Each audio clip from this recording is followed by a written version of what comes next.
And so, now how does that pertain to this reading? Well, Jesus says that it doesn't matter so much. Yes, of course, don't kill people. But also, you shouldn't wish to kill people. Don't wish harm on others. And so what he means by that is that it's not merely enough to obey the letter of the law of the world of how to live, but it's important to understand the spirit of the law. And the reason it's important to understand the spirit of the law is because everything that we do has either the opportunity to clarify our understanding of our soul nature or obfuscate it, either through our actions and our thoughts, our feelings, based upon our attitude. Everything that we do can either be drawing us towards divine perfection or can be taking us further away from that. And that's why he says to merely wish condemnation upon your brother puts you at risk of hellfire. Because that very thought, that very inclination of the heart to condemn another is taking away your ability to perceive the divine within you. And so with these athletes, does it matter that they beat others or that they win? Or does it matter that they're learning how to channel their energy, that they're learning how to put out will, that they're learning how to be true friends? All of those things are the things that are beginning to draw them closer to God. And as a side effect of that, the closer they get to their own divinity, the more energy they have, the more magnetism they have, the more greatness that they will channel into the world. As Krishna says in the Bhagavad Gita, in the great it is I who am their greatness. That's what we're looking for in all things. And so it's interesting to consider in this reading, in our lives, in this experience that I've tried to lay out for all of us, what is true success? Success is not what we do outwardly, but is how we change inwardly. And how can we know if we're changing inwardly in the right way? Well, what's interesting is Swami Kriyananda, at the end of his book, The Art and Science of Raja Yoga, he says, I do not recommend that you attempt to judge your spiritual progress, to quantify spiritual growth. And basically he says, because it's very challenging to do it accurately. But he goes on to say, I know all of you will be tempted to try and do so, so let me give you some guidelines anyway. I appreciate that, because he's right. And what he goes on to say is, he said, don't worry spiritually if you're developing spiritual powers, siddhis, or even if you can sit for longer in meditation. Really? Because I thought that was like number one. But rather, he says, if you must judge your spiritual progress, ask yourself, are you becoming kinder? Are you becoming more compassionate? Are you becoming more calm under all circumstances? Are you more capable of holding your heart in a state of receptivity and wisdom? And if you're doing these things more and more increasingly in your life, then you are progressing spiritually. It doesn't really matter so much what we do. It doesn't matter if you meditate or if you have the desire to meditate. I mean, how many of us have actually meditated but had the desire to be doing something else? What really matters is that we change over time. And what's interesting, I'll also toss this out there, it's one of my favorite tidbits. In that same chapter, Kriyananda says, I do not advise evaluating yourself spiritually, but if you do, you must do so in no less than periods of 10 years. So you have to give it 10 years. Practice the science of Kriya Yoga for 10 years. Practice right living, right attitude, attunement to saints, 10 years. And then circle back and ask yourself, am I a little different than I was before?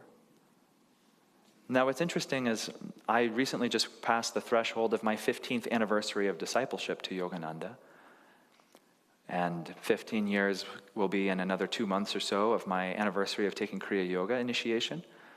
And so I can look back now and I can say, okay, if I take my consciousness now and myself 15 years ago, has there been an upward trajectory?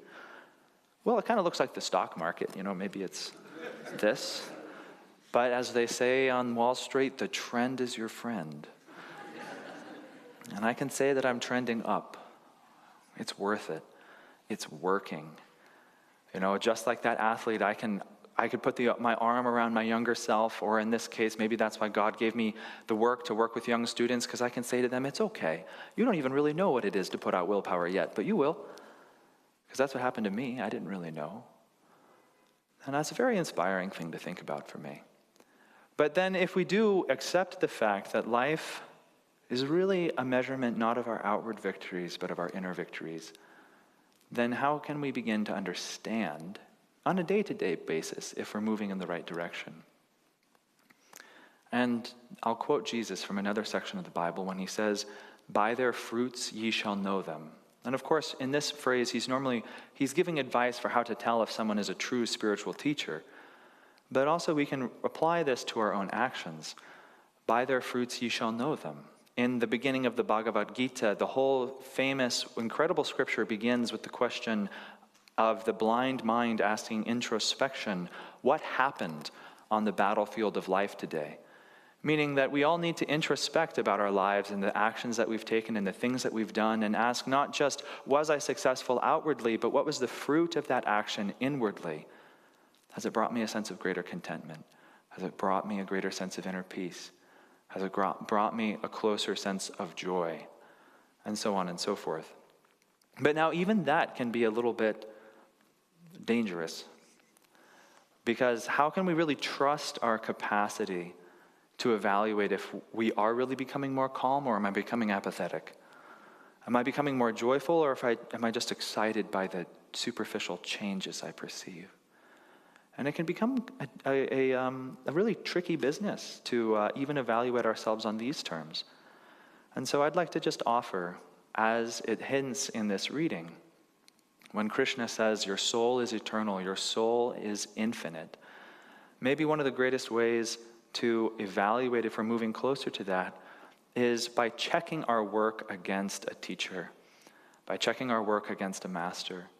And this is perhaps one of the great blessings of discipleship, is that we can, in our meditation, in our prayer, in our reverie, we can ask the master, we can ask our guru, have I pleased you today? Have my actions pleased you? And that this comes only after a long and very arduous journey of sincerity, moving towards truth. But really all we have to ask ourselves, each of us individually, is, would you like to be happier? Would you like to be more successful? And if so, just ask yourself, how can I do that? And eventually you will live more and more in tune with the laws of life and the universe. And then eventually it will bring you to contact with the divine guru who knows them and who can teach you. And one of my favorite phrases moments in the Bhagavad Gita is when Arjuna begins to comprehend. And it's really touching. I don't recall precisely what it is, but he says something, and all the Gita says in response is that hearing this, Krishna smiled. And Kriyananda extrapolated that this is no mere platitude, but that this is a very real spiritual experience. Kriyananda said, when you begin to be drawn into a deeper state of attunement with your guru, you can feel his inward smile, his inward benediction upon your actions, upon your prayers, upon the directions that you are anticipating to take.